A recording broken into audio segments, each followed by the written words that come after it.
요즘 부동산 시장을 보고 있으면 불안하죠. 떨어지고 있는 것은 분명히 사실이니까요. 그런데 더 큰 문제는요. 떨어지더라도 거래는 일어나야 되는데 거래조차 안 일어납니다. 야, 우리 시장이 언제부턴가 말입니다. 이렇게 절벽의 어떤 모양새를 나타내는 게 많아졌어요. 시장이라는 것은요. 떨어질 때도 거래가 있고 올라갈 때도 거래가 있어야지 시장의 역할을 하거든요. 올라갈 때는 패닉 바잉이라고 해서 너도 나도 집을 사겠다 하고 떨어질 때는 더 떨어질 거야 하면서 기다리면서 거래 절벽이 일어나고 이러니까 시장이 굉장히 무섭고 당최 예측하지를 못하겠다 이런 사람들도 있을 정도입니다. 그만큼 말입니다. 시장의 변화 굉장히 두렵습니다. 여러분 그러나 시장은요. 1억씩 뚝뚝 떨어지고 있는 건 사실입니다. 4개월 새 서울 아파트 평균 거래금액 감소액을 보면요. 1억 8,196만 원이 떨어졌습니다.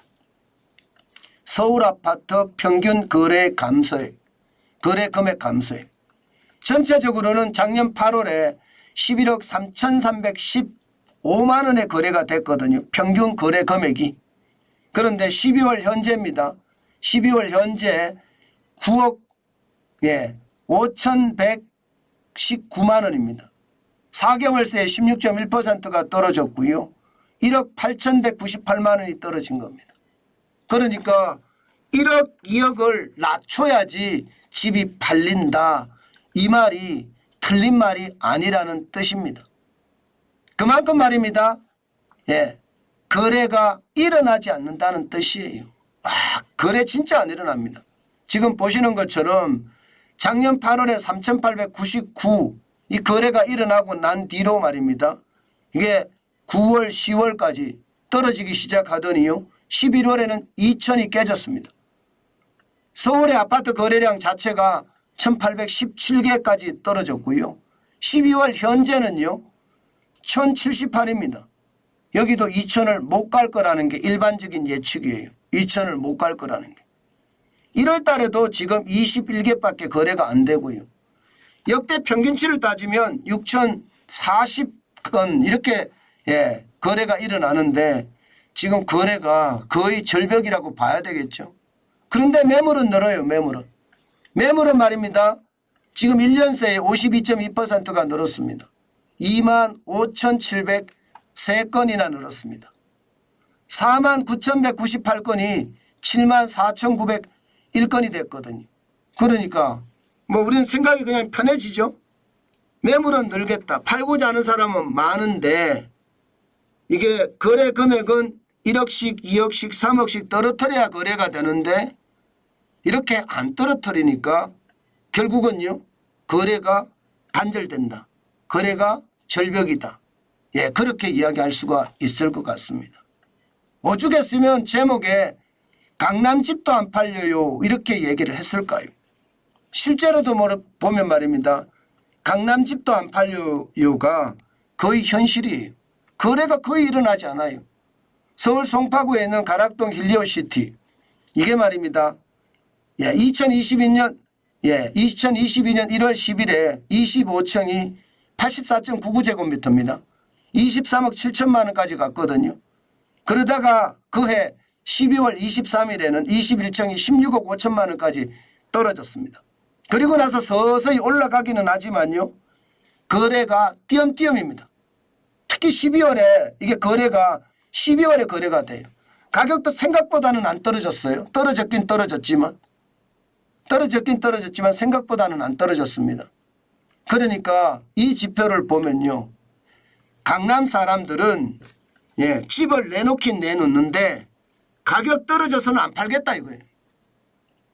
그러니 안 팔리죠.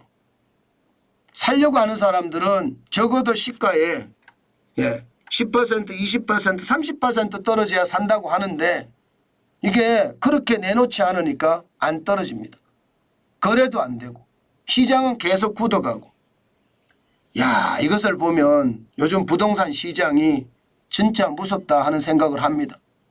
이렇게 되니까요. 전체적으로는 서울 아파트가 5주 연속 떨어졌습니다. 5주 연속 떨어지기만 했지 거래가 일어나지 않으니까 이게 어느 게 정상 가격인지 알기가 굉장히 힘듭니다.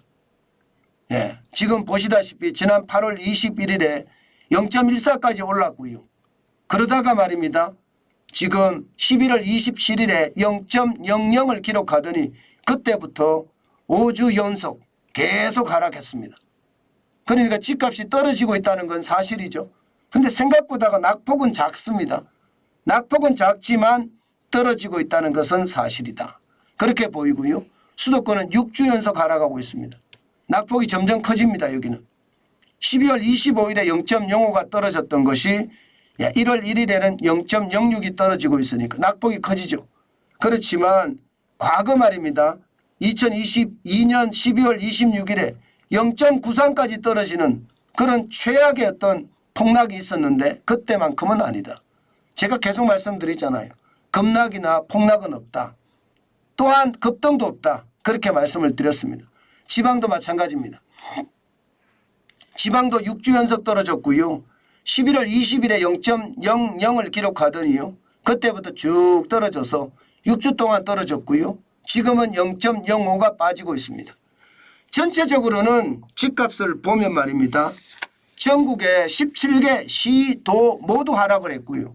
시도 전국의 17개 시도가 모두 하락했으면 집값이 떨어진다고 봐야 되죠.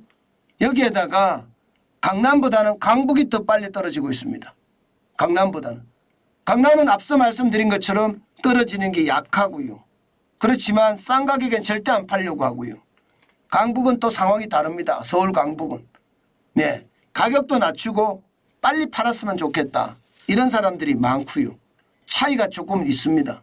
그러나 여러분, 제가 여러분들에게 말씀드리고 싶은 것은요. 저는 그렇게 생각합니다. 지금 벌써 6주 연속 5주 연속 이렇게 떨어진다고 이야기하는 것은요. 시장에 분명히 떨어질 수 있는 요소가 있다는 뜻이거든요. 저는 이럴 때 임장을 좀 하시는 게 좋겠다. 전 그런 생각도 합니다. 분명히 말입니다. 시가보다가 적게는 20% 많게는 30%까지 다운시켜서 나오는 급매가 있을 수 있거든요. 그래서 제가 시장을 한 번쯤 임장을 했으면 좋겠다 말씀을 드리는 거고요. 특히 말입니다. 지금보다는 어쩌면 말입니다. 총선 후도 저는 반드시 생각을 해봐야 되는 부분이다 이렇게 생각합니다. 어떤 식이든 총선을 앞두고 있으니까 집값이 조금이라도 올라야지 여당이 유리한다 이런 생각을 하거든요. 그렇기 때문에 시장은 좀 더 지켜보면서 시장을 현장과 나의 생각과 또 투자에 대한 어떤 결정을 했으면 좋겠다. 이게 현장의 생각 그리고 나만이 가지고 있는 투자에 대한 생각 그리고 실질적으로 계약으로 이루어지는 것과는 굉장히 차이가 있습니다. 그렇기 때문에 시장을 반드시 경계감을 가지고 보는 게 좋겠다. 그 말씀 강조해서 드립니다. 제가 지표를 볼 때마다 참 지독하게 보는데요. 그 지표들이 지금까지 그렇게 틀리지 않았습니다. 그렇기 때문에 여러분 강력하게 우리가 시장을 봐야 되고요. 시장을 강력하게 봤으면 반드시 말입니다. 반드시 이게 진짜 너무 싸네. 20% 30% 떨어졌네. 그러면 무주택자 같으면 사는 게 좋겠다. 저는 그렇게 생각합니다. 좀 비싸더라도 결국은 말입니다. 결국은 내가 가고 싶은 지역의 집이라는 것은 이럴 때 살 수 있거든요. 집값이 오르기 시작하면 내가 가고 싶은 데는 집을 못 삽니다. 그래서 드리는 말씀입니다.